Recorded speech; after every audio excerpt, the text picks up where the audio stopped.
നമസ്കാരം. Ernakulam Palluruthy saint റിത്താസ് public സ്കൂളിൽ ഹിജാബ് ഇട്ടുവന്ന വിദ്യാർത്ഥിനിയെ പുറത്താക്കിയ സംഭവം ദേശീയ തലത്തിൽ ചർച്ചയാക്കി ബിജെപി. സ്കൂളിന് തെറ്റുപറ്റിയെന്ന വിദ്യാഭ്യാസ മന്ത്രി വി ശിവൻകുട്ടിയുടെ പ്രസ്താവന ചർച്ചയാക്കി ഉയർത്തുകയാണ് ലക്ഷ്യം. മന്ത്രി വി ശിവൻകുട്ടിയുടെ നിലപാടിനെതിരെ ബിജെപി ദേശീയ വക്താവ് ഷെഹ്സാദ് പൂനവാല രംഗത്തെത്തി. വോട്ട് ബാങ്ക് നോക്കിയാണ് സംസ്ഥാന സർക്കാർ ഇത്തരത്തിൽ തീരുമാനമെടുത്തതെന്ന് പൂനവാല കുറ്റപ്പെടുത്തുന്നു. So now the Kerala government and the education minister has forced the Christian school, in order to break its own rules, go against what is there in the constitution, in the rules and laws, and to allow vote bank to prevail, to allow hijab to prevail above kitab, vote bank to prevail above rules and regulations. The Kerala government and education minister has directed the Christian school that they must allow the girl with the hijab inside the classroom. It was very clear as per the rules of the school that uniform dress code has to be followed. It was said during the admission process. The girl did not wear it for first 4 months. SDPI came and threatened the nuns. They threatened the educational institution and its teachers. But vote bank matters. And therefore, these people are now bullying the school in a way. Anyway, this is the true face of the left. They have done this even in the case of Munambam. At that time, they stood with the Waqf, which was encroaching upon the Christian community land. They have done this time and again. Soft corner for radicals, soft corner for terrorists, eulogizing Hamas, but against Bharat Mata, against Samvidhan, against rules. They stand for vote bank niti, not for Samvidhan niti. വിദ്യാർത്ഥിനിയെ ശിരോവസ്ത്രം ധരിച്ചതിന്റെ പേരിൽ ക്ലാസിൽ നിന്ന് പുറത്താക്കിയത് ഗുരുതരമായ കൃത്യവിലോപവും വിദ്യാഭ്യാസ അവകാശ നിയമത്തിന്റെ ലംഘനവുമാണെന്ന് ചൂണ്ടിക്കാട്ടി വിദ്യാഭ്യാസ ഉപഡയറക്ടർ റിപ്പോർട്ട് നൽകി. മൌലികമായ മതാചാര സ്വാതന്ത്ര്യത്തിന് വിരുദ്ധമായ നടപടിയാണ് സ്കൂളിന്റെ ഭാഗത്തു നിന്നുണ്ടായതെന്ന് റിപ്പോർട്ടിൽ പറയുന്നു. വിദ്യാർത്ഥിനിക്ക് മതവിശ്വാസത്തിന്റെ ഭാഗമായ ശിരോവസ്ത്രം ധരിച്ച് സ്കൂളിൽ തുടർ പഠനം നടത്താൻ സ്കൂൾ അനുമതി നൽകണം. ശിരോവസ്ത്രത്തിന്റെ നിറവും ഡിസൈനും സ്കൂൾ അധികൃതർക്ക് തീരുമാനിക്കാമെന്നും മന്ത്രി വി ശിവൻകുട്ടി വ്യക്തമാക്കി. ഇതാണ് ഇപ്പോൾ ബിജെപി ദേശീയ തലത്തിൽ ഉയർത്തുന്നതും ചർച്ചയാക്കുന്നതും. ടി ജി സജിത്തുണ്ട് വാർത്തയുടെ വിശദാംശങ്ങളുമായി. സജിത്ത്, ഇന്ന് വൈകുന്നേരമാകുമ്പോൾ കോൺഗ്രസ് DCC നേതൃത്വത്തിന്റെ ഇടപെടലിന്റെ ഭാഗമായി ഈ പ്രശ്നം പരിഹരിക്കപ്പെട്ടതാണ്. ഈ കുട്ടിയുടെ പിതാവ് തന്നെ സ്കൂൾ മാനുവൽ പറയുന്നതനുസരിച്ചുള്ള വസ്ത്രം ധരിച്ച് കുട്ടി നാളെ മുതൽ സ്കൂളിൽ എത്തിക്കൊള്ളും എന്ന കാര്യം പറഞ്ഞതാണ്. അങ്ങനെ പരിഹരിച്ച പ്രശ്നമാണ് സർക്കാരിന്റെ പ്രശ്ന പരിഹാര ഇടപെടലിലൂടെ ദേശീയ തലത്തിൽ വരെ ചർച്ചയാകുന്നത്. എന്താണ് സംഭവിക്കുന്നത്? രേണു സൂചിപ്പിച്ചതുപോലെ തന്നെ അതീവ സങ്കീർണാവസ്ഥയിലേക്ക് ഈ പ്രതിസന്ധി മാറുന്നു എന്നതാണ് സാഹചര്യം. പൊതുവിൽ പരിഹരിക്കപ്പെട്ടു എന്ന് കരുതിയ ഒരു വിഷയമാണ് കൂടുതൽ സങ്കീർണാവസ്ഥയിലേക്ക് പോകുന്നത്. അതിന് കാരണം വിദ്യാഭ്യാസ മന്ത്രിയുടെ ആ വാർത്താക്കുറിപ്പ് തന്നെയാണ്. അദ്ദേഹം വാർത്താക്കുറിപ്പിൽ വളരെ വ്യക്തമായി തന്നെ പറയുന്നത് ഈ സംഭവത്തിൽ വീഴ്ച പറ്റിയത് സ്കൂൾ അധികൃതർക്ക് തന്നെയാണ്. കാരണം വിദ്യാഭ്യാസ അവകാശത്തിൻ്റെ ലംഘനം അവിടെ ഉണ്ടായിട്ടുണ്ട്. ആ കുട്ടിയെ സ്കൂളിൽ പ്രവേശനം നൽകണമായിരുന്നു. പുറത്തു നിർത്തിയ രീതി ശരിയല്ല. ഭരണഘടന അനുശാസിക്കുന്ന അവകാശം ആ കുട്ടിക്ക് ലംഘിക്കപ്പെട്ടു എന്ന കണ്ടെത്തൽ കൂടി വിദ്യാഭ്യാസ വകുപ്പിൻ്റെ ഭാഗത്തു നിന്ന് ഉണ്ടായിട്ടുണ്ട്. അതുകൊണ്ട് ഈ വിഷയത്തിൽ ആ കുട്ടിയെ പ്രവേശിപ്പിക്കണമെന്ന നിർദ്ദേശമാണ് സർക്കാരിൻ്റെ ഭാഗത്തു നിന്നും മുന്നോട്ട് വച്ചിരിക്കുന്നത്. ഇത് സ്വാഭാവികമായും ഈ വിഷയത്തിൽ നിലവിൽ പരിഹരിക്കപ്പെട്ടിരുന്നു എന്ന് കരുതിയിരുന്ന സാഹചര്യങ്ങൾക്ക് നേർവിരുദ്ധമാണ്. അതായത് സ്കൂൾ മാനേജ്മെൻറ്റ് നിലപാടുകൾ അംഗീകരിച്ചുകൊണ്ട് ആ കുട്ടിയെ സ്കൂളിൽ പ്രവേശിപ്പിക്കും എന്ന നിലപാടാണ് പൊതുവിൽ ആ കുട്ടിയുടെ രക്ഷിതാക്കളടക്കം നേരത്തെ സ്വീകരിക്കുകയും അവർ പരസ്യമായി നിലപാടെടുക്കുകയും ചെയ്തത്. പക്ഷേ സർക്കാർ ഇത്തരമൊരു നിലപാടെടുത്തോടുകൂടി ഇതിൻ്റെ സാഹചര്യം മാറുകയാണ്. നേരത്തെ നമ്മൾ കേട്ടത് BJP വക്താവിൻ്റെ വാക്കുകളാണ്. അദ്ദേഹം അടക്കം സൂചിപ്പിക്കുന്നത് വളരെ രൂക്ഷമായ പരാമർശങ്ങളാണ്. കാരണം ഇവിടെ ഫണ്ടമെൻ്റലിസ്റ്റുകൾക്ക് വേണ്ടി, വർഗീയവാദികൾക്ക് വേണ്ടി സർക്കാർ വഴങ്ങിക്കൊടുത്തിരിക്കുന്നു എന്ന വാദമാണ് ഉന്നയിക്കുന്നത്. മുമ്പ് മുനമ്പത്തെ ക്രിസ്തീയ സമുദായത്തിൻ്റെ ഭൂമി മുസ്ലിം വിഭാഗത്തിന് വിട്ടുകൊടുക്കാൻ വേണ്ടി സർക്കാർ നടത്തിയതുപോലെ ഇവിടെയും ഇത്തരം വർഗീയവാദികൾക്ക് വേണ്ടി, SDP അടക്കമുള്ള വർഗീയ ശക്തികൾക്ക് വേണ്ടി സർക്കാർ അവരെ കൂട്ടുപിടിക്കുന്ന നീക്കം നടത്തി എന്ന വലിയ ആരോപണമാണ് ഉന്നയിക്കുന്നത്. ദേശീയ തലത്തിൽ BJP ഇത് ഏറ്റെടുത്തു കഴിഞ്ഞു.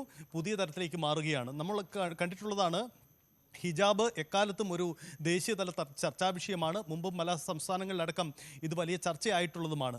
കേരളത്തിലെ ഈ വിഷയം, പള്ളുരുത്തി സ്കൂളിലെ ഈ വിഷയം ആ തരത്തിലേക്ക് കൊണ്ടുവരാനാണ് ഇപ്പോഴത്തെ നീക്കമെന്ന് നമുക്ക് മനസ്സിലാക്കാം. അങ്ങനെ ആ തരത്തിൽ ദേശീയ തലത്തിലും ഈ വിഷയം ഉയരുകയാണ്. എന്തായാലും സർക്കാർ അവരുടെ നിലപാട് വ്യക്തമാക്കി കഴിഞ്ഞു ഈ വിഷയത്തിൽ. നമുക്ക് ഓർക്കേണ്ട ഒരു കാര്യം, ഇന്നലെ വാർത്താസമ്മേളനത്തിനിടയിൽ മന്ത്രി ശിവൻകുട്ടിയോട് ഈ ചോദ്യം ഉയർന്നപ്പോൾ, വിദ്യാഭ്യാസ മന്ത്രിയോട് ഈ ചോദ്യം ഉയർന്നപ്പോൾ, ഒരു സ്കൂളിൻ്റെ യൂണിഫോം ഉണ്ടാവും, ആ യൂണിഫോം പാലിക്കാൻ എല്ലാവരും ബാധ്യസ്ഥരാണ്. എന്നാൽ ഈ വിഷയം കൈകാര്യം ചെയ്തതിൽ മാനേജ്മെന്റ് പിഴവ് പറ്റിയോ എന്ന സംശയമൊക്കെ അദ്ദേഹം പ്രകടിപ്പിച്ചിരുന്നു. ഇന്നലെ പൊതുവിൽ സന്തുലിതമായൊരു നിലപാടെടുത്ത് മന്ത്രി മുന്നോട്ട് പോയിരുന്നെങ്കിൽ ഇന്ന് സാഹചര്യം അതല്ല. DDEയുടെ റിപ്പോർട്ട് കിട്ടിയ ശേഷം സർക്കാർ നിലപാട് കടുപ്പിക്കുന്നു എന്നത് മാത്രമല്ല, ഈ വിഷയത്തെ കൂടുതൽ സങ്കീർണമാക്കുകയും ചെയ്യുകയാണ്. അതായത് അവിടെ ഒരു പ്രശ്നപരിഹാരം ഉണ്ടായി എന്ന് പൊതുവിൽ തോന്നിപ്പിച്ച ഇടത്തു നിന്നാണ് മന്ത്രിയുടെ വാക്കുകളോടുകൂടി സാഹചര്യം മാറുന്നത്. അങ്ങനെയെങ്കിൽ ഇനി കുട്ടിയുടെ രക്ഷിതാക്കളുടെയും മറ്റും നിലപാടും പ്രസക്തമാണ് എന്ന് മാത്രമല്ല, അവിടെ ഇടപെടൽ നടത്തി മറ്റ് ജനപ്രതിനിധികളുടെ അടക്കമുള്ള തുടർ നീക്കങ്ങളും പ്രസ്താവനകളും പ്രസക്തമായി മാറുകയുമാണ്. ഒരു കാര്യം കൂടിയുള്ളത്, ഇന്ന് പ്രൈം ഡിബേറ്റിൽ നമ്മുടെ ചർച്ചയിൽ സ്കൂൾ അധികൃതർ ഈ ഹൈബി ഈഡന്റെ മറ്റും നേതൃത്വത്തിൽ നടത്തിയ മധ്യസ്ഥ ശ്രമങ്ങൾ തങ്ങൾ അറിഞ്ഞിട്ടില്ല, സ്കൂൾ മാനേജ്മെന്റിനെ അറിയിച്ചില്ല എന്ന നിലപാട് അവർ സ്വീകരിച്ചിരുന്നു. അതായത് ഈ കുട്ടിയെ വീണ്ടും സ്കൂളിൽ പ്രവേശിപ്പിക്കുന്ന കാര്യത്തിൽ ഒരു കടുത്ത തങ്ങളുടെ നിലപാടിൽ മാറ്റം വരുത്തിയോ എന്ന് സ്കൂൾ മാനേജ്മെന്റ് വ്യക്തമാക്കുന്ന സാഹചര്യം പോലും ഉണ്ടായിട്ടില്ല. ഇതിനിടയിലാണ് വീണ്ടും ശക്തമാവുന്ന നിലപാടുമായി സർക്കാരിന്റെ ഭാഗത്തുനിന്ന് കൂടി നീക്കമുണ്ടാവുന്നത്. ഇതോടുകൂടി വിഷയം കൂടുതൽ സങ്കീർണമാവുന്നു എന്നതാണ് സാഹചര്യം. സത്യത്തിൽ ഇക്കാര്യത്തിൽ ഇന്നലെ വിദ്യാഭ്യാസ മന്ത്രി മാധ്യമങ്ങളെ കണ്ടതാണ്.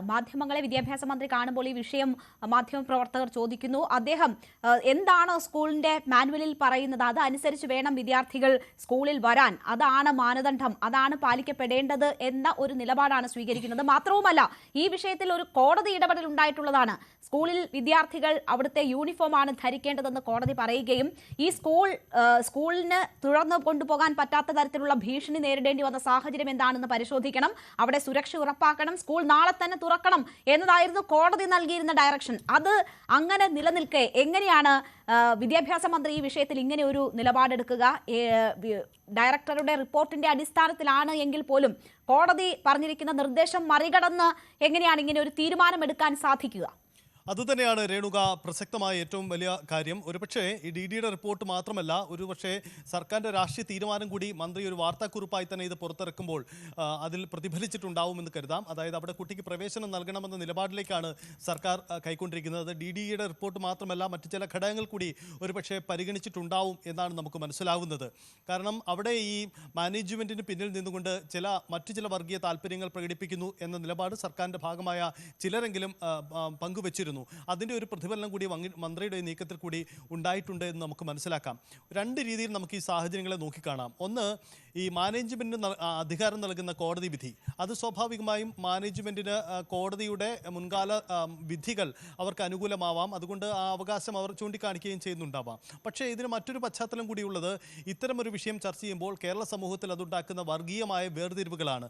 പൊതുവിൽ സമാധാനപരമായി നടന്നു പോകുന്ന ഒരിടത്ത് ഇത്തരമൊരു വിഷയം ചർച്ച ചെയ്യപ്പെട്ടാൽ അത് സമൂഹത്തിൽ ഉണ്ടാക്കുന്ന ചേരിതിരിവും ഇത് ഉപയോഗപ്പെടുത്താൻ വർഗീയ ശക്തികൾ നടത്തുന്ന ശ്രമവും ഇത്തരമൊരു സാഹചര്യങ്ങൾ കൂടിയുണ്ട്. അങ്ങനെയെങ്കിൽ പൊതുവിൽ ഈ വിഷയത്തെ പറഞ്ഞ് അവസാനിപ്പിക്കുക എന്ന ഒരു പ്രായോഗിക നിലപാടിനപ്പുറം കൂടുതൽ കടുത്ത നിലപാട് തന്നെയല്ലേ സർക്കാർ സ്വീകരിച്ചത് എന്ന ചോദ്യം ഉണ്ടാവുന്നു. അവിടെയാണ് രേണുക ചോദിച്ച ചോദ്യത്തിൻ്റെ പ്രസക്തിയും ഉണ്ടാവുന്നത്. മന്ത്രിയുടെ ഇത്തരത്തിലുള്ള ഒരു പരസ്യ നിലപാട് വിഷയത്തെ കൂടുതൽ സങ്കീർണമാക്കുകയല്ലേ? മന്ത്രിക്ക് എങ്ങനെ ഇങ്ങനൊരു നിലപാട് എടുക്കാൻ കഴിയുമെന്ന ചോദ്യമാണ്. മന്ത്രിയുടെ വാർത്താക്കുറിപ്പിൽ ഏകപക്ഷീയമായ ഒരു നിലപാട് തന്നെയാണ് അദ്ദേഹം ഉണ്ടായിരുന്നത്. അതായത് സ്കൂൾ മാനേജ്മെന്റിന് തന്നെയാണ് വീഴ്ച പറ്റിയിരിക്കുന്നത്, കുട്ടിക്കോ രക്ഷിതാവിനോ വീഴ്ച ഉണ്ടായിട്ടില്ല എന്ന വാദമാണ് അദ്ദേഹം ഉന്നയിക്കുന്നത്. ഒരു കാര്യം കൂടിയുള്ളത്, ഈ കുട്ടിയുടെ രക്ഷിതാവ് വിദ്യാഭ്യാസ വകുപ്പിന് പരാതി നൽകിയിരുന്നു. അതിൻ്റെ അടിസ്ഥാനത്തിൽ കൂടിയാണ് അന്വേഷണം നടന്നിരിക്കുന്നത്. അതുകൊണ്ട് കൂടിയാണ് മന്ത്രിയുടെ ഇത്തരമൊരു നിലപാടുണ്ടായിരിക്കുന്നത്. ഒരുപക്ഷേ ഈ നിലപാടുണ്ടാക്കുന്ന രാഷ്ട്രീയ പ്രത്യാഘാതം ഒരുപക്ഷെ ചെറുതായിരിക്കില്ല. നേരത്തെ BJPയുടെ സ്പോക്ക് പേഴ്സന്റെ വാക്കുകളൊക്കെ കേൾക്കുന്നത് പോലെ കേരളത്തിലും അതിൻ്റെ തുടർചലനങ്ങൾ നാളത്തെ ഒരു ദിവസം ഉണ്ടാകും. ഇന്നൊരു വൈകുന്നേരമാണ്, അതുകൊണ്ട് ഇന്നിനി വൈകിട്ട് അത്തരം ചലനങ്ങളും നീക്കങ്ങളും നമുക്ക് പ്രതീക്ഷിക്കേണ്ടതില്ല. പക്ഷേ നാളെ മുതൽ സാഹചര്യം അതായിരിക്കില്ല. പള്ളുരുത്തി സംഭവം അതൊരു പുതിയ തലത്തിലേക്ക് പോകുന്ന നീക്കങ്ങൾ നമുക്ക് കേരളത്തിലും പ്രതീക്ഷിക്കാം. അങ്ങനെയെങ്കിൽ രാഷ്ട്രീയ സമ്മർദ്ദം സർക്കാർ എങ്ങനെ താങ്ങും, അതിൽ മറ്റെന്ത് നീക്കങ്ങൾ ഉണ്ടാവുമെന്നതും പ്രസക്തമാണ്. തീർച്ചയായും എന്തായാലും വലിയ വിവാദമായി ഈ വിഷയം ഒരു ഘട്ടത്തിൽ മാറിയതാണ്. അവിടെ നിന്ന് ഇന്ന് വൈകുന്നേരത്തോടുകൂടി ഈ പ്രശ്നം ഏതാണ്ട് പരിഹരിക്കപ്പെട്ടു എന്നതായിരുന്നു നില. അവിടെ രാഷ്ട്രീയമായിട്ടുള്ള ചില ഇടപെടലുകൾ ഉണ്ടാകുന്നു. ഹൈബി ഈഡൻ MPയുടെ നേതൃത്വത്തിൽ ചർച്ച നടക്കുന്നു. ജില്ലാ DCC അധ്യക്ഷന്റെ ഇടപെടൽ അക്കാര്യത്തിൽ ഉണ്ടാകുന്നു. അങ്ങനെ പ്രശ്നപരിഹാരം എന്ന നിലയിൽ വന്നതിന് ശേഷമാണ് ഇപ്പോൾ ദേശീയ തലത്തിൽ പോലും ഈ വിഷയം വലിയ രീതിയിൽ ചർച്ചയാകുന്നത്. BJP അതൊരു രാഷ്ട്രീയ ആയുധമായി തന്നെ ഉപയോഗിക്കുന്നു. ഇവിടെ SDPIക്ക് മുന്നിൽ മുട്ടുമടക്കുകയാണ് സർക്കാർ എന്ന ആരോപണം നേരത്തെ തന്നെ അനൂപ് ആന്റണി ഉൾപ്പെടെയുള്ളവർ ഈ വിഷയത്തിൽ സ്വീകരിച്ചിരുന്നതാണ്. വർഗീയ ശക്തികൾക്ക് മുന്നിൽ സർക്കാരിന് മുട്ടിടിക്കുന്നു എന്നതാണ് അവർ ചൂണ്ടിക്കാട്ടിയത്. ഇപ്പോൾ ആ ആരോപണം കൂടുതൽ ശക്തിയോടുകൂടി ഉപയോഗിക്കാൻ പറ്റുന്ന, ദേശീയ തലത്തിൽ ഉൾപ്പെടെ ഉന്നയിക്കാൻ പറ്റുന്ന ഒരു സാഹചര്യമാണ് സൃഷ്ടിക്കപ്പെട്ടിരിക്കുന്നത്.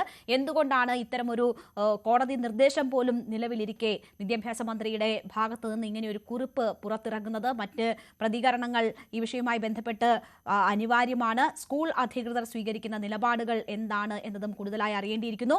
ഇപ്പോൾ നമുക്ക് ചില പ്രതികരണങ്ങൾ കൂടി കാണാം. അതിനുശേഷം ഞാൻ സജിത്തിലേക്ക് തിരിച്ചെത്താം. മകളെ ഹിജാബ് ഇല്ലാതെ പഠിപ്പിക്കാൻ തയ്യാറാണ് എന്നാണ് പിതാവ് വൈകുന്നേരം അനുരഞ്ജന ചർച്ചകൾക്ക് ശേഷം അറിയിച്ചിരുന്നത്. അത് ഹൈബി ഈഡൻ വ്യക്തമാക്കുകയും പിന്നീട് ഈ കുട്ടിയുടെ അച്ഛൻ അനസ് തന്നെ നേരിട്ട് മാധ്യമങ്ങൾക്ക് മുന്നിൽ അക്കാര്യം പറയുകയും ചെയ്തു. വിഷയം സമവായത്തിലെത്തും എന്നായിരുന്നു ഹൈബി ഈഡന്റെ പ്രതികരണം. രണ്ട് പ്രതികരണങ്ങളും നമുക്ക് കാണാം. ചില ശക്തികൾ ഈ സ്കൂൾ കേന്ദ്രീകരിച്ച് പ്രവർത്തിക്കുകയാണ്.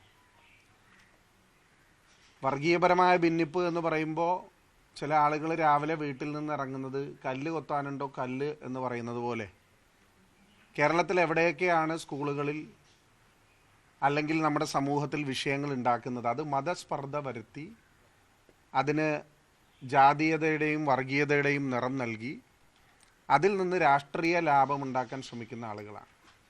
അതൊരു കാരണവശാലും കേരളത്തിൻ്റെ മണ്ണിൽ വിലപ്പോവില്ല.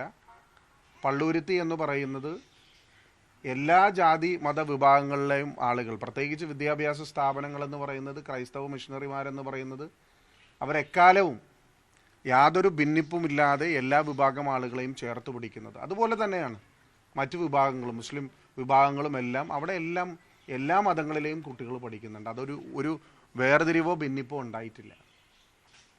ഇവിടെ കുട്ടിയുടെ പിതാവ് അനസ് തന്നെ മുന്നോട്ട് വന്നിട്ടുള്ളത് ഈ സ്കൂളിൻ്റെ നിയമാവലികൾ പാലിച്ചുകൊണ്ട് ഈ സ്കൂളിൽ തൻ്റെ മകളുടെ വിദ്യാഭ്യാസം കണ്ടിന്യൂ ചെയ്യാൻ ആഗ്രഹിക്കുന്നു എന്നുള്ളതാണ്. അത് തന്നെ നമ്മുടെ സമൂഹത്തിൽ നൽകാവുന്ന ഏറ്റവും വലിയ മതേതരത്വത്തിൻ്റെ ഒരു വലിയ സന്ദേശമാണ്. ഞാൻ നേരത്തെ പറഞ്ഞല്ലോ, അനാവശ്യമായ സാമൂഹ്യ മാധ്യമങ്ങളിലൂടെ വർഗീയ ഭിന്നിപ്പുണ്ടാക്കാൻ വേണ്ടി ശ്രമിക്കുന്ന ഒരു പറ്റം ആളുകൾ. വ്യക്തിപരമായി എനിക്കെതിരെ നടക്കുന്നത് കുഴപ്പമില്ല, അത് ഞാൻ കൈകാര്യം ചെയ്തോളാം. പക്ഷേ നമ്മുടെ സമൂഹത്തെ വേർതിരിക്കാൻ ശ്രമിക്കുന്നത് ഒരു കാരണവശാലും അംഗീകരിക്കാൻ സാധിക്കില്ല. ഞങ്ങൾ നിയമപരമായി ചെയ്യേണ്ടത്, വ്യക്തി ആക്ഷേപവും വർഗീയ പരാമർശങ്ങളും സാമൂഹ്യ മാധ്യമങ്ങളിലൂടെ നടത്തുന്നത് വളരെ ശക്തമായി തന്നെ നിയമ നടപടികളുമായിട്ട് മുന്നോട്ട് പോകും. പിന്നെ പുറത്തുനിന്ന് കുറേ ആളുകൾ വന്നിട്ട് ഇവിടെയെല്ലാം ഞങ്ങളങ്ങോട്ട് ശരിയാക്കി കളയാം, ഭീഷണിയുടെ സ്വരം പെടുത്തി ഇവിടുത്തെ ജനപ്രതിനിധികൾ അങ്ങോട്ട് കൈകാര്യം ചെയ്യുമെന്നൊക്കെ പറഞ്ഞത് കയ്യിൽ വെച്ചാൽ മതി. അങ്ങനെയുള്ള ഭീഷണിയൊന്നും ഇവിടെ വിലപ്പോവില്ല. അങ്ങനെ ഭീഷണി നടത്തുന്ന BJP RSS ശക്തികൾ അവർ ഏത് അറ്റം വരെ പോയാലും ഈ മണ്ണിൻ്റെ മതേതര സ്വഭാവം ഇല്ലാതാക്കാൻ ശ്രമിക്കാൻ ഒരു ശക്തികളെ ഞങ്ങൾ അനുവദിക്കില്ല. എല്ലാം ക്ലിയർ കട്ടായിട്ട് യൂണിഫോം അംഗീകരിക്കാനായിട്ട് ഇപ്പൊ മറ്റു വിഷയങ്ങളിലേക്ക് കടക്കാതിരിക്കാൻ അത് സമൂഹത്തിന്റെ ഒരു ആവശ്യകതയായിട്ട് ഞാൻ അത് ഏറ്റെടുത്തിട്ട് എന്റെ കുട്ടീനെ ഞാൻ ഇവിടുത്തെ മാനേജ്മെന്റ് എന്താണോ പറയുന്നത് ആ തീരുമാനത്തിലേക്ക് ഞാൻ കൊണ്ടുവരും എന്റെ കുട്ടീനെ. ഇത് നാളെ ഒരിക്കലും ഇതൊരു കമ്മ്യൂണൽ ഇഷ്യൂ ആകരുത് എന്നുള്ള ഒരൊറ്റ ഇത് വർഗീയ പരാമർശം പറയുന്ന ആളുകൾക്ക് യാതൊരുവിധ സ്പേസും ഞാൻ ഇവിടെ കൊടുക്കുന്നതല്ല. നിലവിൽ നാളെ സ്കൂളിൽ വരുന്നുണ്ട്. നാളെ കുട്ടി സ്കൂളിൽ വരും, സ്കൂൾ അധികൃതർ പറയുന്ന വേഷം ധരിച്ച് എത്തും എന്നതായിരുന്നു ആ കുട്ടിയുടെ അച്ഛൻ മാധ്യമങ്ങളോട് പറഞ്ഞത്. എന്നാൽ പിന്നീടാണ് കാര്യങ്ങൾ ആകെ മാറി മറിഞ്ഞത്. ഇതിൽ BJPയും സംഘപരിവാർ സംഘടനകളും മുതലെടുപ്പിന് ശ്രമിക്കുന്നു എന്നതാണ് ഹൈബി ഈഡൻ MP സൂചിപ്പിച്ചത്. അങ്ങനെ വർഗീയമായി ഈ സാഹചര്യത്തെ മാറ്റുന്നത് ഒഴിവാക്കാനാണ് ഏത് വസ്ത്രം ധരിച്ചും, സ്കൂൾ പറയുന്ന ഏത് വസ്ത്രം ധരിച്ചും കുട്ടിയെ അയക്കുന്നത് എന്നതാണ് ആ പിതാവ് നേരത്തെ സൂചിപ്പിച്ചിരുന്നത്. അതേസമയം SDPI ആണ് വിഷയത്തെ വഷളാക്കിയതെന്നാണ് BJPയുടെ ഈ കാര്യത്തിലെ നിലപാട്. ക്രൈസ്തവരുടെ പ്രശ്നങ്ങൾക്ക് മുന്നിൽ സർക്കാർ കണ്ണടയ്ക്കുകയാണെന്ന് BJP general secretary Anoop Antony news 18നോട് പറഞ്ഞു. SDPIക്ക് മുന്നിൽ സർക്കാർ മുട്ടിലിഴയുകയാണെന്നും അനൂപ് ആന്റണി കുറ്റപ്പെടുത്തി. അല്ല, ഇത് വർഗീയ തലത്തിലേക്ക് മാറ്റിയത് ആരാണ്? പോപ്പുലർ ഫ്രണ്ടും SDPIയും ചേർന്നല്ലേ ഇത് വർഗീയ തലത്തിലേക്ക് മാറ്റിയത്? ശരിയാണ്, ബാൻ ചെയ്തിട്ടുള്ള പോപ്പുലർ ഫ്രണ്ട് ഇപ്പോൾ SDPIയുടെ പേരിൽ ഈ സ്കൂളിലെ ഒരു ചെറിയ വിഷയം അതിനെ വർഗീയവൽക്കരിച്ച് അതിനെ സംസ്ഥാന തലത്തിൽ ഒരു വലിയ വിഷയമാക്കിയത് അവരല്ലേ? അത് മാത്രവുമല്ല, ഈ SDPI പോലൊരു സംഘടനയ്ക്ക് കൊട പിടിച്ചു കൊടുക്കുന്നത് കേരളത്തിൽ ആരാണ്? കോൺഗ്രസും ഇടതുപക്ഷവുമല്ലേ? എന്തുകൊണ്ടാണ് SDPI ഇങ്ങനെ തഴച്ചു വളരുന്നതും SDPI ഇതുപോലെ ഓരോരോ വിഷയങ്ങൾ വർഗീയവൽക്കരിക്കുമ്പോൾ അവർക്കതിനുള്ള കരുത്ത് എവിടുന്നാണ് കിട്ടുന്നത്? അതിവിടെ സംസ്ഥാനം ഭരിക്കുന്ന പിണറായി വിജയൻ സർക്കാരും SDPIക്ക് കൊടപിടിച്ചു കൊടുക്കുന്ന കോൺഗ്രസും വഴിയാണ് കിട്ടുന്നത്. അതുകൊണ്ട് ഇത് വർഗീയവൽക്കരിച്ചിട്ടുണ്ടെങ്കിൽ അത് മറ്റാരുമല്ല, SDPIയും അവർക്ക് കൊടപിടിച്ചു കൊടുക്കുന്ന പിണറായി സർക്കാരും കോൺഗ്രസുമാണ്. നമുക്കറിയാം, ഒരു സാധാരണ ഒരു സ്കൂളിലെ ഒരു വിഷയമാണിത്. എല്ലാ സ്കൂളിനെയും ബാധിക്കുന്ന പോലെ തന്നെ ഓരോ സ്കൂളിനും അതിൻ്റെതായ നിയമങ്ങളും കാര്യങ്ങളുമുണ്ട്. പ്രൈവറ്റ് മാനേജ്മെന്റ് സ്കൂളാണ്, അവർക്ക് ഇഷ്ടമുള്ളത് അവർ ചെയ്യും. നിങ്ങൾക്ക് ആ കുട്ടിയെ അവിടെ പഠിപ്പിക്കാൻ താല്പര്യമില്ലെങ്കിൽ മറ്റു സ്കൂളിലേക്ക് കൊണ്ടുപോയിക്കോളൂ, ആരൊന്നും പറയുന്നില്ലല്ലോ. പക്ഷെ ഇതിനെ വർഗീയവൽക്കരിച്ച് സ്കൂളിലേക്ക് സമരം നടത്തുക, മാർച്ച് നടത്തുക, എന്നിട്ട് ഇതിനെ ഒരു വർഗീയ കളർ കൊടുക്കുക, ഇത് ചെയ്യുന്നത് പോപ്പുലർ ഫ്രണ്ടും SDPIയും ആണെങ്കിൽ അതിന് ഒരു അവസരം ഉണ്ടാക്കി കൊടുക്കുന്നത് ഇവിടുത്തെ പിണറായി വിജയൻ സർക്കാരും കോൺഗ്രസുമാണ്. ഇതിനിടെ സർക്കാരിനെതിരെ ആരോപണവുമായി സ്കൂൾ PTA പ്രസിഡന്റും രംഗത്തെത്തിയിരുന്നു. ഹിജാബ് ധരിച്ചെത്തിയ കുട്ടിയെ സ്കൂളിൽ പഠിപ്പിക്കാൻ സർക്കാരിൽ നിന്ന് സമ്മർദ്ദം എന്നായിരുന്നു ഈ PTA അംഗം പറഞ്ഞത്. വിദ്യാഭ്യാസ മന്ത്രിയുടെ പ്രസ്താവന വരുന്നതിന് മുൻപ് PTA പ്രസിഡന്റ് പ്രതികരിച്ചത് ഇപ്രകാരമാണ്. അതൊന്ന് കാണാം. എന്നോട് ചോദിച്ച PTA ആയിട്ട് ബന്ധപ്പെട്ട വിഷയം, പക്ഷേ അവരുടെ റെസ്പോൺസ് എന്ന് പറയുന്നത് കുട്ടി അല്ലെങ്കിൽ ഇവർക്ക് സമ്മർദ്ദമുള്ള പോലെയാണ് എനിക്ക് തോന്നിയത്. കാരണം സർക്കാരിൻ്റെ ഭാഗത്തുനിന്ന് വലിയൊരു സമ്മർദ്ദം ഉണ്ടെന്നുള്ളതാണ്. അതുപോലെ തന്നെ DEO ഓഫീസിൽ നിന്ന് എറണാകുളത്തുനിന്ന് അവർ പെട്ടെന്ന് തന്നെ ഈ പറയുന്ന കുട്ടിയെ ഹിജാബ് ധരിച്ച് കയറ്റാനുള്ള എന്താ പറയുക എഴുതി കൊടുക്കണമെന്നുള്ള രീതിയിൽ 2 ഉദ്യോഗസ്ഥർ പറഞ്ഞു. ഒരു സുമേഷ് എന്ന് പറഞ്ഞു. അവർ കൂടുതൽ സമ്മർദ്ദത്തിലാക്കുന്നതിന് വേണ്ടിയിട്ട് വന്നതാണ്. തീർച്ചയായിട്ടും ഞങ്ങളത് പറഞ്ഞു, ഞങ്ങളിവിടെ കൂടിയാലോചിക്കേണ്ട ഒന്നും ചെയ്യാൻ പറ്റത്തില്ല. നിങ്ങൾ ലെറ്റർ ഒന്നും ഇല്ലാതെ നിങ്ങൾക്ക് വെറുതെ എഴുതി തരാൻ പറ്റത്തില്ല. നിങ്ങൾ ഒന്നെങ്കിൽ ഞങ്ങൾക്ക് മെയിൽ ചെയ്യുക, അല്ലെങ്കിൽ നിങ്ങൾ ലെറ്റർ കൊണ്ടുപോകുക, ഞങ്ങൾ മറുപടി തരാം. അതിൻ്റെ അടിസ്ഥാനത്തിൽ ഒരു മെയിൽ ചെയ്തു, വിശദീകരണം ചോദിച്ചാൽ ഞങ്ങൾ മറുപടി കൊടുത്തിട്ടുണ്ട് അതിന്. പിന്നെ ഇപ്പം ഞങ്ങൾ ചോദിച്ചപ്പോൾ ഒരു കാര്യം പറഞ്ഞതെന്ന് വെച്ചാൽ മുഖ്യമന്ത്രിയുടെ ഓഫീസിൽ നിന്ന് ഇവർക്ക് വിളിച്ച സമ്മർദ്ദമുണ്ടെന്നുള്ള രീതിയിലാണ് അവർ പറഞ്ഞത്. അപ്പോൾ മുഖ്യമന്ത്രിയുടെ ഓഫീസിൽ നിന്ന് ഇത്ര പെട്ടെന്നൊരു സമ്മർദ്ദം ഉണ്ടാകുക എന്ന് പറയുന്നത് അത് ഞങ്ങൾക്ക് മനസ്സിലാകാത്ത ഒരു കാര്യമാണ്. അപ്പോൾ ഇവിടുത്തെ റെക്കഗ്നേഷൻ സർട്ടിഫിക്കറ്റ് അവർ ഇപ്പം നമുക്ക് CBSE സ്കൂളിലേക്ക് 3 വർഷം കൂടുമ്പോൾ നമുക്ക് റെക്കഗ്നേഷൻ. ഇതാണ് PTA പ്രസിഡന്റ് മന്ത്രിയുടെ ഈ വാർത്താക്കുറിപ്പ് പുറത്തു വരുന്നതിന് മുൻപ് പ്രതികരിച്ചത്. അപ്പോൾ ആ സമയത്ത് PTA പ്രസിഡന്റിന്റെ പ്രതികരണം വരുമ്പോൾ ചില സംശയങ്ങൾ ഉണ്ടായിരുന്നു. എന്തുകൊണ്ട് അങ്ങനെ ഒരു സമ്മർദ്ദം സർക്കാരിന്റെ ഭാഗത്തു നിന്നും ഉണ്ടായി എന്ന് പറഞ്ഞു. ഒരുപക്ഷെ മറ്റെന്തെങ്കിലും കാരണങ്ങളാണോ അതിന് പിന്നിൽ എന്നൊക്കെയുള്ള സംശയം ഉണ്ടായിരുന്നു. പക്ഷേ ഇപ്പോൾ കാര്യങ്ങൾ വ്യക്തമാണ്. TG സജിത്ത് നമുക്കൊപ്പം തുടരുന്നുണ്ട്. സജിത്ത്, PTA പ്രസിഡന്റിന്റെ ഇത്തരമൊരു പരാമർശം വരുമ്പോൾ അങ്ങനെ ഒരു സമ്മർദ്ദം എന്തുകൊണ്ട് എന്നൊരു സംശയം ഉണ്ടായിരുന്നു. സർക്കാരിന് ഏതെങ്കിലും കാര്യങ്ങൾ പറയണമെങ്കിൽ അങ്ങനെ ഒരു സമ്മർദ്ദത്തിലൂടെ നടത്തേണ്ടുന്ന കാര്യമുണ്ടോ? അങ്ങനെയാണോ ഈ വിഷയത്തിൽ സർക്കാർ ഇടപെടൽ ഉണ്ടാവുക എന്നൊക്കെ ഒരു സംശയം നമുക്കുണ്ടായിരുന്നു. പക്ഷേ ഇതാ ഇപ്പോൾ വിദ്യാഭ്യാസ മന്ത്രിയുടെ ഉത്തരവ് ഈ ഒത്തുതീർപ്പിന് തൊട്ട് പിന്നാലെ വരുമ്പോൾ അത് യാഥാർത്ഥ്യമാണ് എന്ന് വിശ്വസിക്കേണ്ടി വരുന്നു. അപ്പോൾ സമ്മർദ്ദത്തിലൂടെ ആ ശിരോവസ്ത്രം ധരിച്ച കുട്ടിയെ ക്ലാസ്സിൽ കയറ്റണമെന്നൊരു നിർദ്ദേശം മാനേജ്മെന്റിന് നേരത്തെ തന്നെ സർക്കാർ നൽകിയിരുന്നു എന്ന് വേണം മനസ്സിലാക്കാൻ. അതല്ലാതെ അത് പാലിക്കാതെ മറ്റൊരു ഒത്തുതീർപ്പിലേക്ക് കാര്യങ്ങൾ പോയപ്പോഴാണ് ഇതൊരു പ്രസ്താവനയായി പുറത്തു വരുന്നത് എന്ന് വേണ്ടേ നമ്മൾ മനസ്സിലാക്കാൻ. നിലവിൽ PTA പറഞ്ഞത് മുഖ്യമന്ത്രിയുടെ ഓഫീസിൽ നിന്ന് ചില ഇടപെടലുകൾ ഉണ്ടായി എന്നതാണ്. പക്ഷേ നമുക്കത് സ്ഥിരീകരിക്കാൻ ഇതുവരെ കഴിഞ്ഞിട്ടില്ല അത്തരമൊരു നീക്കം ഉണ്ടായി എന്നത്. ഇന്നലെ മുഖ്യമന്ത്രിയുടെ വാർത്താ സമ്മേളനത്തിനിടയിലും ഇത്തരം ചോദ്യമുണ്ടായിരുന്നു. പക്ഷേ മുഖ്യമന്ത്രി താൻ ഈ വിഷയം അറിഞ്ഞിട്ടില്ല എന്ന നിലപാടാണ് സ്വീകരിച്ചിട്ടുള്ളത്. അതേസമയം വിദ്യാഭ്യാസ മന്ത്രി ഈ വിഷയത്തിൽ ഇന്നലെ തന്നെ ചില കാര്യങ്ങൾ പറഞ്ഞു. അദ്ദേഹത്തിൻ്റെ ശ്രദ്ധയിലേക്ക് പൂർണ്ണമായി വന്നില്ലെങ്കിൽ കൂടി ചില കാര്യങ്ങൾ പറഞ്ഞു. ഇന്നത് വാർത്താക്കുറിപ്പിലൂടെ ഇറങ്ങുകയും ചെയ്തു. എന്തായാലും സർക്കാർ ഈ നിലപാടെടുത്തതോടുകൂടി ഇപ്പോൾ സ്കൂൾ ഉന്നയിക്കുന്ന ആക്ഷേപം ഞങ്ങൾക്ക് മേൽ വലിയ സമ്മർദ്ദം സർക്കാർ ചെലുത്തുന്നു എന്നതാണ്. സ്വാഭാവികമായി ഈ തീരുമാനത്തിൻ്റെ രാഷ്ട്രീയ പ്രതിസന്ധി സർക്കാരിന് മുന്നിലേക്ക് മാറുക എന്നതാണ് സംഭവിക്കുന്ന കാര്യം. കാരണം സർക്കാർ ഇവർക്ക് വഴങ്ങിക്കൊടുത്തു എന്നത് ഒരു വലിയ ആക്ഷേപമായി ഉയരും. ഇതിൽ പ്രധാനമാവുന്ന കാര്യം, നേരത്തെ നമ്മൾ പ്രേക്ഷകരെ കേൾപ്പിച്ച ആ കുട്ടിയുടെ പിതാവ് തൽക്കാലം ഈ ചർച്ചകൾക്കൊടുവിൽ തൻ്റെ കുട്ടി ഹിജാബ് ധരിക്കാതെ തന്നെ സ്കൂളിൽ പോകുമെന്ന തീരുമാനം എടുത്തതാണ്, അത്തരം നിലപാടെടുത്തതാണ്. പക്ഷേ അതിനുശേഷവും സർക്കാർ ഇങ്ങനെ ഒരു നിലപാടെടുത്താൽ അത് സ്വാഭാവികമായും പ്രശ്നങ്ങളിലേക്ക് പോകും. ഇവിടെ ഉയരുന്ന ഒരു ചോദ്യം, സർക്കാരിന് ഭരണഘടനയുടെ അവകാശം, കുട്ടിയുടെ പഠനത്തിലുള്ള അവകാശം, ഇത്തരം വിഷയങ്ങൾ ചൂണ്ടിക്കാണിക്കാമെങ്കിലും കോടതി വിധി എന്ന അവരുടെ മാനേജ്മെന്റിന് അനുകൂലമായ ഒരു സാഹചര്യമുണ്ട്. ഇത് അറിഞ്ഞുകൊണ്ടോ ആണോ സർക്കാർ ഇത്തരമൊരു നിലപാടെടുത്തത്? അങ്ങനെയെങ്കിൽ ഇതൊരു നിയമപ്രശ്നമായി മാറിയാൽ സർക്കാരിന്റെ വാദം വിജയിക്കും. അങ്ങനെ സങ്കീർണത ഉയർത്തുന്ന നിരവധി ചോദ്യങ്ങളുണ്ട്. പക്ഷേ അത് ഒരു കാര്യം. അതിനപ്പുറം സജിത്ത് നോക്കൂ, ഇതിപ്പോൾ ഒരു സ്കൂളുമായി ബന്ധപ്പെട്ട ഒരു വിഷയത്തിലാണ് ഇപ്പോൾ ഇങ്ങനെ ഒരു പ്രശ്നം ഉടലെടുത്തിരിക്കുന്നത്.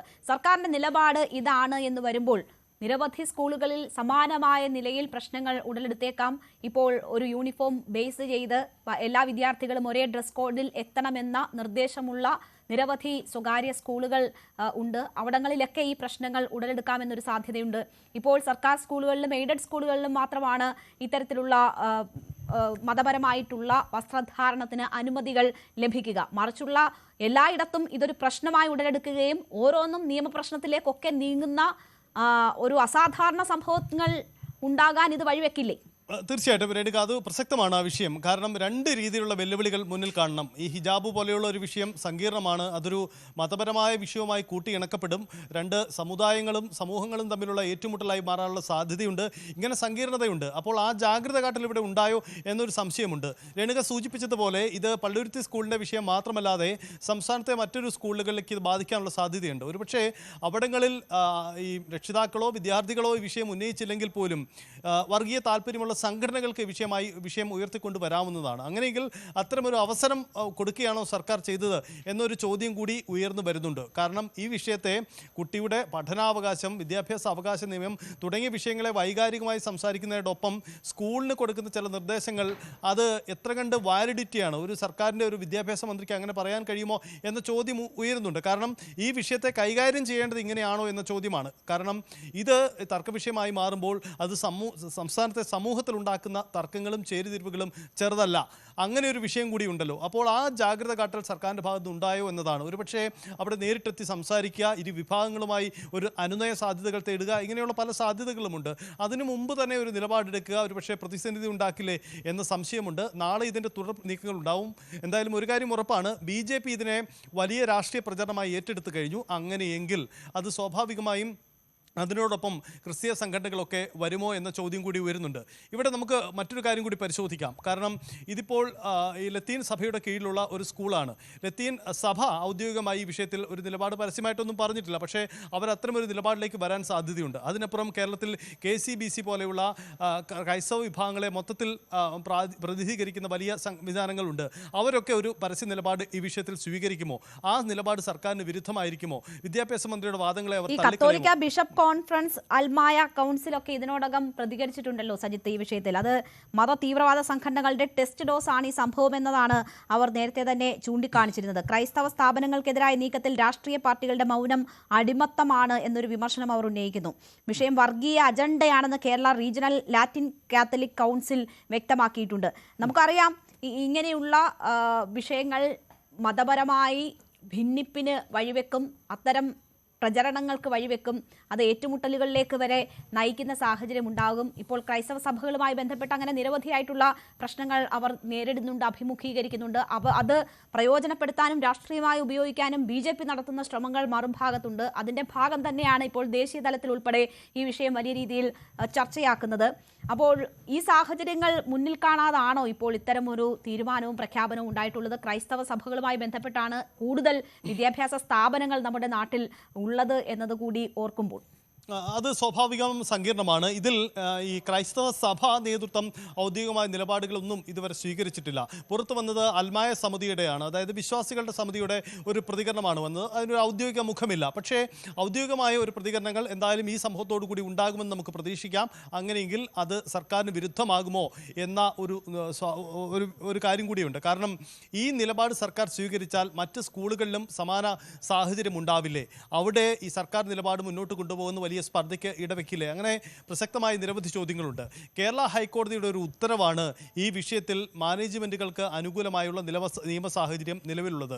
ഇത് മാനേജ്മെൻറ്റുകൾക്ക് അനുകൂലമായ നിയമ സംവിധാനമുണ്ട്, കോടതി വിധിയുണ്ട് എന്ന ഉറപ്പിലാണ് ഈ പറഞ്ഞ സെൻറ് റീത്ത സ്കൂളിൻ്റെ മാനേജ്മെൻറ്റും ഇത്തരമൊരു നിലപാടെടുത്ത് മുന്നോട്ട് പോയത്. മുമ്പ് പ്രതികരണത്തിലൊക്കെ അവരത് വ്യക്തമാക്കുകയും ചെയ്യുന്നതുമുണ്ട്.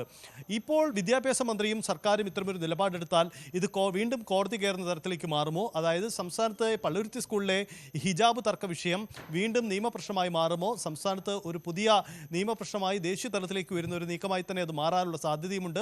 നാളെ ഇനിയൊരു അനുനയ സാധ്യതയ്ക്ക് കളമുണ്ടോ? അത്തരം നീക്കം നടക്കുമോ എന്നത് പ്രസക്തമാണ്. അതല്ലെങ്കിൽ നമ്മൾ ഈ സൂചിപ്പിച്ച സാധ്യതകളിലൊക്കെ അത് വഴിമാറിയേക്കാം. ഇപ്പോൾ നമുക്കൊപ്പം കാത്തലിക് ഫെഡറേഷൻ ഓഫ് ഇന്ത്യ പ്രതിനിധി ശ്രീ PP ജോസഫ് തത്സമയം ചേരുകയാണ്. ശ്രീ PP ജോസഫ്, താങ്കൾക്ക് എന്നെ കേൾക്കാമോ? കേൾക്കാം. ഇപ്പോൾ ഈ പള്ളുരുത്തി സ്കൂളിലെ ഹിജാബ് ധരിക്കുന്നതുമായി ബന്ധപ്പെട്ടുള്ള വിവാദത്തിലാണ് സർക്കാരിൻ്റെ ഒരു ഇടപെടൽ ഉണ്ടാകുന്നത്. അത് സ്കൂളിൽ ആ കുട്ടിയെ ഹിജാബ് ധരിച്ച് തന്നെ പ്രവേശനം ഉറപ്പുവരുത്തണം എന്ന് പറഞ്ഞുകൊണ്ടാണ് ഈ പ്രശ്നം കൈകാര്യം ചെയ്തതിൽ സ്കൂൾ മാനേജ്മെന്റിന് വീഴ്ച സംഭവിച്ചു എന്ന് ചൂണ്ടിക്കാട്ടുന്നു. എങ്ങനെയാണ് ഈ വിഷയത്തിലെ സർക്കാർ ഇടപെടലിനെ താങ്കൾ നോക്കിക്കാണുന്നത്? തീർച്ചയായും സർക്കാരിന്റെ ഭാഗത്തുണ്ടായ ഒരു ശരിയായ നീക്കമാണ് നമുക്ക് പറയാൻ സാധിക്കത്തില്ല. കാരണം നമ്മുടെ ഇന്ത്യ രാജ്യം നിലനിൽക്കുന്നത് ഇവിടുത്തെ ഭരണഘടനയുടെ അടിസ്ഥാനത്തിലാണ്. ഭരണഘടനയ്ക്ക് വിരുദ്ധമായി ഇവിടെ ഇപ്പം ഒരു സമൂഹം ജീവിക്കുന്നത് ഞങ്ങൾക്ക് ഇവിടെ നാളെ ശരീഅത്ത് നിയമമാണ്, ഞങ്ങൾക്ക് ഇന്ത്യൻ ഭരണഘടന ബാധകമല്ലെന്ന് പറഞ്ഞാൽ ഇവിടെ അംഗീകരിച്ചു കൊടുക്കാൻ പറ്റുമോ? ആ സമയത്ത് നമ്മൾ ശരീഅത്ത് നിയമം നടപ്പിലാക്കിയാലേ ഞങ്ങൾക്ക് ജീവിക്കാൻ പറ്റുള്ളൂ എന്ന് പറഞ്ഞാൽ നമുക്ക് ജീവിക്കാൻ പറ്റുമോ? പറ്റത്തില്ല. എന്ന് പറയണക്ക് ഓരോ സ്ഥലത്തേക്ക് വരുമ്പം ഇവിടെ ഒരു സ്കൂളിലേക്ക് വരുമ്പം സ്കൂളിനൊരു മാനുവൽ വരും, ഒരു ഡ്രസ് കോഡ്, ഇല്ലെങ്കിൽ അതിനൊരു ചട്ടമുണ്ട്. ആ ചട്ടത്തിന് അനുസരിച്ച് പഠിക്കാമെന്നുള്ളവർ അവിടെ ചേരേണ്ട കാര്യമേ ഉള്ളൂ, അവിടെ പഠിക്കേണ്ട കാര്യമേ ഉള്ളൂ. അതിന് വിരുദ്ധമായുള്ളവർക്ക് അതിന് ഉപയുക്തമായ സ്കൂളുകളിലേക്ക് പോകാം. തീർച്ചയായും ക്രൈസ്തവ മാനേജ്മെന്റുകൾ ഇവിടെ സ്കൂളുകൾ നടത്തുന്നത് തീർച്ചയായും ഒരു ക്രൈസ്തവമായ അന്തരീക്ഷത്തിൽ ഒരു ശാന്തിയും സമാധാനവും മറ്റുള്ളവർക്ക് അറിവും പകരുക എന്ന ഉദ്ദേശത്തിലാണ്. ഇവിടെ മനസ്സിലാക്കി നോക്കിയേ, ഈ കുട്ടി ഇവിടെ പഠിക്കാൻ വരുന്നത് ഫസ്റ്റ് ടൈമിലല്ല, സെക്കൻഡ് ടൈമിലാണ് ഇവിടെ ചേരുന്നത്. ഇവിടെ അഡ്മിഷന് ആകപ്പാടെ കുട്ടികൾ ബാക്കി ഇവിടെ എത്രയോ ആൾക്കാരവിടെ കാണും, ഒരുപക്ഷെ മുസ്ലിം കുട്ടികൾ അവിടെ അടക്കമുള്ളവർ കാണും. ആ കുട്ടികളെ അങ്ങനെ പഠിക്കാൻ വന്ന കുട്ടി ഈ ഹിജാബ് ധരിച്ച് മാത്രമേ വരുവുള്ളൂ എന്ന് പറയുന്നത് ഇവിടെ ഈ സ്കൂളിൽ ഇവിടുത്തെ ഡ്രസ് കോഡേ പറ്റുള്ളൂ എന്ന് പറയുമ്പോഴത്തേക്കിന് അതിനോട് യോജിക്കാൻ പറ്റിയാലെങ്കിൽ നമുക്ക് അതിന് പറ്റുന്നിടത്ത് പോകണം, അതിലേ ചെയ്യേണ്ടത്. അതിന് പകരമായി അത് തന്നെ ധരിച്ച് അവിടെ വേണമെന്ന് പറയുന്നെങ്കിൽ അത് സർക്കാരിനെ സംബന്ധിച്ച് ഉള്ള ഒരു വേറൊരു ഇരട്ടത്താപ്പ് നയത്തിന്റെ ഭാഗമാണ്. നമുക്ക് അങ്ങനെ കാണുവാൻ സാധിക്കത്തുള്ളൂ. ഇവിടെ ഒരു ധാർമ്മികത വിഷയവും മറ്റു വിഷയങ്ങളും ഒക്കെ ഉയർന്നു വരുന്നില്ല. വരുന്നതിന് വളരെ കൃത്യമായ രീതിയിലുള്ള കാര്യങ്ങൾ മാത്രമല്ല, അതിനകത്ത് സർക്കാർ ഇടപെടൽ തന്നെ തെറ്റാണ് എന്നാണ് എനിക്ക് ഇതിനകത്ത് പറയാനുള്ളത്. തീർച്ചയായും ആ കുട്ടി അവിടെ ചേരുമ്പോൾ അവിടുത്തെ മാതാപിതാക്കളോട് പറഞ്ഞു, അവരുടെ രക്ഷകർത്താക്കളോട് പറഞ്ഞു, ഈ സ്കൂളിലെ ഡ്രസ് കോഡ് അനുസരിച്ച് ഇവിടെ പഠിക്കുവാൻ സാധിക്കത്തുള്ളൂ, ഇവര് വരുവാൻ സാധിക്കുകയുള്ളൂ. അത് ഉൾക്കൊള്ളാൻ സാധിക്കുന്നില്ലെങ്കിൽ അത് ചെയ്യേണ്ട തന്നെ. അതിന് പറ്റുന്ന എത്രയോ സ്കൂളുകളുണ്ട്, അവിടെ ചേർക്കാമല്ലോ. അപ്പം നമ്മളെ ആലോചിച്ച് നോക്കിയാൽ നമ്മളിപ്പം ഇതര മതത്തിന്റെ ഒരു സ്കൂളിൽ ചെന്നിട്ട് അവിടെ വിശ്വാസം അവിടെ സ്കൂളിലെ നമ്മുടെ അടിസ്ഥാനമായിട്ട് പഠിക്കേണ്ട തന്നെ മതേതരത്വമാണ് നമ്മൾ വിദ്യാർത്ഥി കാര്യങ്ങൾ പഠിക്കേണ്ടത്. അല്ലാതെ നമ്മുടെ മതമായിട്ട് പഠിക്കാനുള്ള കാര്യങ്ങൾ പഠിക്കുവാനായി ഇഷ്ടംപോലെ നമുക്ക് സ്ഥലവും സൗകര്യങ്ങളുണ്ട്, നമ്മുടെ വീടുകളുണ്ട്, നമുക്ക് മതസ്ഥാപനങ്ങളുണ്ട്. പക്ഷേ വിദ്യാലയം എന്ന് പറഞ്ഞാൽ ഒരു കോമൺ സ്ഥലമാണ്. അവിടെ നമ്മളെ ജാതിയോ മതമോ വർഗമോ ഒന്നും കണക്കുകൂട്ടാതെ അതിനൊക്കെ ഉപരിയായിട്ട് നമ്മൾ ഏകോദര സഹോദരങ്ങളാണെന്നും നമ്മൾ ഭാരതത്തിൽ ജീവിക്കുന്ന മതേതരത്വ വ്യവസ്ഥയിൽ കഴിഞ്ഞു വരുന്നതാണെന്നും അത് കാണിക്കുന്ന ബോധ്യപ്പെടുത്തുന്ന ഒരു സ്ഥലമാണ് വിദ്യാഭ്യാസ സ്ഥാപനങ്ങൾ. അപ്പൊ അതുകൊണ്ട് തന്നെ അവിടെ നമ്മുടെ ജാതിയുടെ പേരിലോ മതത്തിന്റെ പേരിലോ ഒന്നും ഒരു വേർതിരിവ് ഉണ്ടാകാൻ പാടില്ല. അവിടെ എല്ലാവരും ഒരേ മനസ്സോടെ സമ്പന്നനെന്നോ ദരിദ്രനെന്നോ ഇന്ന മതസ്ഥനെന്നോ ഒന്നും കാണാതെ ഏകോദര സഹോദരങ്ങളെ പോലെ ജീവിച്ചു വരാൻ വേണ്ടിയുള്ള ഒരു നമ്മുടെ ട്രെയിനിങ് സ്ഥലമാണ് സ്കൂള്. ആ രീതിയിലാണ് അതിനെ കാണേണ്ടത്. അതുകൊണ്ട് തന്നെ അവിടെ ഒരു കോമൺ ഡ്രസ് കോഡും എല്ലാവരും ഒരേ യൂണിഫോം ഇടുന്നത് അതിന്റെ അർത്ഥം തന്നെ എല്ലാവർക്കും ഒരേ വിലയുള്ള ഒരേപോലുള്ള നമ്മളെല്ലാം സമന്മാരാണ് എന്ന് സമൂഹത്തെ കാണിക്കാൻ വേണ്ടിയുള്ള ആദ്യത്തെ പണിയാണ് സ്കൂൾ എന്ന് പറഞ്ഞാൽ.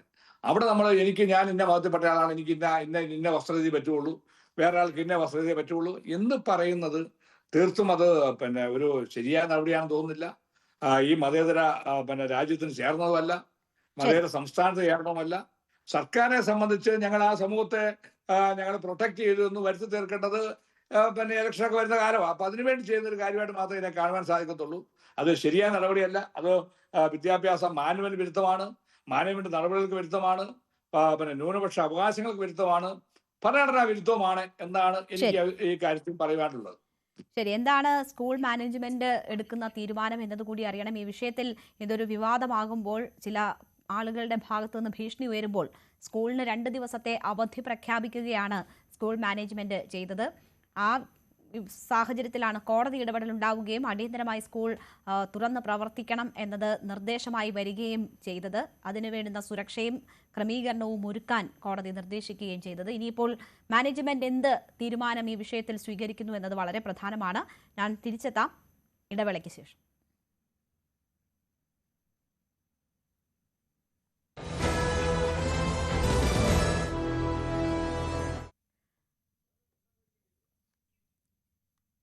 പള്ളുരുത്തിയിലെ സ്കൂളിൽ ഹിജാബുമായി ബന്ധപ്പെട്ടുണ്ടായ വിവാദം ദേശീയ തലത്തിൽ BJP ചർച്ചയാക്കുകയാണ്. വിദ്യാഭ്യാസ മന്ത്രിയുടെ ഓഫീസിൽ നിന്ന് പുറത്തു വന്ന ഉത്തരവാണ്, പ്രസ്താവനയാണ് ഇപ്പോൾ ഈ വിഷയം ആളിക്കത്തിക്കുന്നത്. സ്കൂൾ ഈ വിഷയം കൈകാര്യം ചെയ്തതിൽ വീഴ്ച വന്നു എന്നതുൾപ്പെടെയുള്ള കാര്യങ്ങളാണ് ഈ പ്രസ്താവനയിൽ ചൂണ്ടിക്കാട്ടുന്നത്. ആ സ്കൂളിൽ കുട്ടിയെ ഹിജാബ് ധരിച്ച് തന്നെ പ്രവേശിപ്പിക്കണം എന്ന ഒരു നിർദ്ദേശം കൂടി പുറത്തുവന്ന സാഹചര്യത്തിലാണ് ദേശീയ തലത്തിൽ BJP ഇത് ചർച്ചയാക്കുന്നത്. ഇപ്പോൾ നമുക്കൊപ്പം കാസ പ്രതിനിധി കെവിൻ പീറ്റർ ടെലിഫോൺ ലൈനിൽ ചേരുകയാണ്. ശ്രീ കെവിൻ പീറ്റർ, എങ്ങനെയാണ് ഈ വിഷയത്തിലെ സർക്കാർ ഇടപെടലിനെ താങ്കൾ നോക്കിക്കാണുന്നത്? ശരിക്കും ഇന്നലെ വിദ്യാഭ്യാസ വകുപ്പ് മന്ത്രി ശിവൻകുട്ടിയുടെ ആദ്യത്തെ പ്രസ്താവന പുറത്തു വന്നപ്പോൾ തന്നെ ഉറപ്പിച്ചതാണ് 24 മണിക്കൂറിനുള്ളിൽ അദ്ദേഹം മലക്കം മറിയുമെന്നുള്ളത്. ഇപ്പോ അദ്ദേഹത്തിന്റെ പുതിയ പ്രസ്താവന വന്നിരിക്കുന്നു, സ്കൂളിന് വീഴ്ച പറ്റി, ഹിജാബ് അനുവദിക്കണം എന്നുള്ളത്. ശരിക്കും ശബരിമലയിലെ സ്വർണ്ണപ്പാളി വിഷയം അല്ലെങ്കിൽ ഒരു മുസ്ലിം പ്രീണനം, ഇതിന് ഏതിനു വേണ്ടിയിട്ടായാലും, അത് സ്വർണ്ണപ്പാളി വിഷയത്തിൽ നിന്ന് ജനശ്രദ്ധ തിരിക്കുക, അതുപോലെ തന്നെ മുസ്ലിം പ്രീണനം, ഇതിന് ഏതിനു വേണ്ടിയിട്ടായാലും അദ്ദേഹം കാണിക്കുന്നത് ഏറ്റവും വലിയ തെറ്റാണ്. ഇവിടെ ഈ വിഷയം അനുവദിച്ചു കൊടുത്താൽ അദ്ദേഹത്തിന് ഒരിക്കലും 2018 കേരള ഹൈക്കോടതി വിധിയെ മറികടന്ന് അദ്ദേഹത്തിന് ഒരു തീരുമാനം എടുക്കാൻ ഒരിക്കലും സാധിക്കില്ല. അദ്ദേഹം നടത്തിയിരിക്കുന്നത് ഭരണഘടനാ ലംഘനമാണ്, കോടതി അലക്ഷ്യവും കൂടിയാണ്. അപ്പൊ അത് അങ്ങനെയായിട്ട് വരും. അപ്പൊ അതുകൊണ്ട് അദ്ദേഹം സാധിക്കില്ല. എങ്കിൽ പോലും അദ്ദേഹത്തിന്റെ ഈ പ്രസ്താവന കൊണ്ടുണ്ടാകുന്നത് കേരളത്തിൽ അങ്ങോളം ഇങ്ങോളമുള്ള ഹൈന്ദവ ക്രൈസ്തവ മാനേജ്മെന്റ്, സ്വകാര്യ മാനേജ്മെന്റ് സ്കൂളുകളിൽ ഇതേ വിഷയം ഇനി ഉയരാനിടയാവും. അത് തന്നെ ക്രൈസ്തവ മതവും മുസ്ലിം ഇസ്ലാം മതവും ഒക്കെ തമ്മിലുള്ള ആ ഒരു ഇപ്പോഴുണ്ടായിക്കൊണ്ടിരിക്കുന്ന ഇതിലേക്ക് കൂടുതൽ വിടവ് ഉണ്ടാവാനേ ഇടയാവുകയുള്ളൂ. മന്ത്രിയുടെ ഈ നിലപാടെന്ന് പറഞ്ഞാൽ ആവശ്യമില്ലാത്ത പ്രശ്നങ്ങൾ ഉണ്ടാക്കാനാണ് അദ്ദേഹം ഇത് നോക്കുന്നത്. തീർച്ചയായും അദ്ദേഹത്തിന്റെ നിലപാട് കൊണ്ട് കേരളത്തിൽ ഇപ്പോൾ പള്ളുരുത്തിയിലെ സെന്റ് റീത്ത സ്കൂളിൽ ഇത് നടപ്പിലായാലും ഇനി അടുത്ത നാളുകളിൽ തന്നെ കേരളത്തിന്റെ പല ഭാഗത്ത് ഇതേ തരത്തിലുള്ള പ്രശ്നങ്ങൾ ഇതേ ആളുകൾ തന്നെ ഉയർത്തിക്കൊണ്ടുവരും. ഈ കുട്ടി ഈ സ്കൂൾ മാറ്റം ഒരു പുത്തരിയല്ല. ഈ കുട്ടി 4ാമത്തെ സ്കൂളിലാണ് ഇപ്പോൾ പഠിക്കുന്നത്. ഇദ്ദേഹം 3 സ്കൂളിൽ നിന്ന് മാറിയാണ് ഈ 8ാം ക്ലാസ്സിനുള്ളിൽ ഇവിടെ എത്തിയത്. 4ാമത്തെ സ്കൂളാണിത്. ഇപ്പോൾ ഇവിടേക്ക് കഴിഞ്ഞ ജൂൺ മാസത്തിൽ മാറ്റം മേടിച്ച് വന്നത് ഈ സെന്റ് റീത്ത സ്കൂളിനേക്കാളും അതേ സ്റ്റാൻഡേർഡിലുള്ള വളരെ നല്ലൊരു സ്കൂൾ ഇതിന്റെ അടുത്ത് തന്നെ ഉണ്ടായിരുന്ന ഒരു സ്കൂളിൽ നിന്നാണ് മാറ്റം മേടിച്ചു വന്നത്. അവിടെയും സമാന വിഷയങ്ങൾ തന്നെയാണ് ഉണ്ടാക്കിയിട്ടുള്ളത്. ബോധപൂർവമായ ശ്രമം എന്നതാണോ? തീർച്ചയായിട്ടും ബോധപൂർവമായ ശ്രമം തന്നെയാണ്. അവരെ അവിടെ ഒരു പുതുതായിട്ടൊരു, പ്രത്യേകിച്ച് ആ സ്കൂളിൽ പഠിച്ച കുട്ടി അല്ലാതെ മറ്റു സ്കൂളിൽ നിന്ന് TC വാങ്ങിക്കൊണ്ടിരുന്ന കുട്ടി വരുമ്പോൾ തീർച്ചയായിട്ടും എല്ലാവിധ എഗ്രിമെന്റുകളും സമ്മതിച്ചുകൊണ്ടാണ് അവിടേക്ക് അഡ്മിഷൻ എടുക്കുന്നത്. ഇവർക്ക് വേണമെന്നുണ്ടെങ്കിൽ അന്ന് തന്നെ തിരിച്ചു പോകാമായിരുന്നു. ഇല്ലെങ്കിൽ ഹിജാബ് അനുവദിക്കുന്ന വേറെ സ്കൂളുകൾ അവിടെ തന്നെ ഉണ്ടല്ലോ. ആ സ്കൂളുകളിൽ ചേർന്ന് പഠിക്കാമായിരുന്നു. ഈ സ്കൂളിൽ വന്നത് മറ്റു സ്കൂളിൽ നിൽക്കാൻ പറ്റാത്ത അവസ്ഥയായതുകൊണ്ട് ആ സ്കൂളിൽ നിന്ന് ഇവർക്ക് മാറ്റം വാങ്ങേണ്ടി വന്നു. ഇവിടെ പഠന നിലവാരം ഉയർന്നതായതുകൊണ്ട് ഈ സ്കൂളിൽ തന്നെ വന്നു ചേർന്നു. അപ്പോൾ പഠനം നല്ല രീതിയിൽ പഠിക്കണമെന്നുണ്ടെങ്കിൽ ആ സ്കൂളിന്റെ നിയമം അനുസരിക്കാൻ ഇവർ തയ്യാറാകണം. അല്ലാത്ത സ്ഥിതിക്ക് ഇവർക്ക് ഒരു കുട്ടിക്ക് വേണ്ടിയിട്ട് മാത്രം ഇപ്പോൾ 2 ദിവസം സ്കൂൾ അടച്ചിടുക, ആ സ്കൂളിൽ പ്രശ്നങ്ങൾ ഉണ്ടാക്കുക, ഇനിയിപ്പോ ഇതേ തുടർന്ന് മറ്റ് അവിടെയാണ് ഇപ്പോൾ 4 സ്കൂളോളം മാറി എന്ന് താങ്കൾ പറയുന്നു. എനിക്ക് അതിന്റെ വസ്തുത എന്താണെന്ന് അറിയില്ല. പക്ഷെ അവിടെ ഒന്നും ഇത്തരം ഒരു പ്രശ്നം വലിയ രീതിയിൽ സ്കൂളുകൾ മാറി 4ാമത്തെ സ്കൂളാണ്. ഓക്കെ, അവിടെ ഒന്നും ഈ രീതിയിൽ ഒരു ചർച്ച ഉയർന്നു വരികയോ വിവാദം ഉണ്ടാവുകയോ ചെയ്തതായി നമുക്കറിയില്ല. അതുകൊണ്ടാണ് ഈ മാനേജ്മെന്റ് ഈ 2 ദിവസത്തേക്ക് സ്കൂളിന് അവധി നൽകുകയും അവർ കോടതിയെ സമീപിക്കുകയും ഒക്കെ ചെയ്ത ഒരു സാഹചര്യം ഉണ്ടല്ലോ. അതാണ് ഈ വിഷയം കൈകാര്യം ചെയ്തതിൽ മാനേജ്മെന്റിന് വീഴ്ച സംഭവിച്ചോ എന്നൊരു സംശയം ജനിപ്പിക്കുന്നത്. ഇല്ല, മാനേജ്മെന്റിന് യാതൊരുവിധ വീഴ്ചയും സംഭവിച്ചിട്ടില്ല. മാനേജ്മെന്റിന് എന്ത് വീഴ്ചയാണ്? മാനേജ്മെന്റിനും PTA-ക്കും യാതൊരുവിധ വീഴ്ചയും സംഭവിച്ചിട്ടില്ല.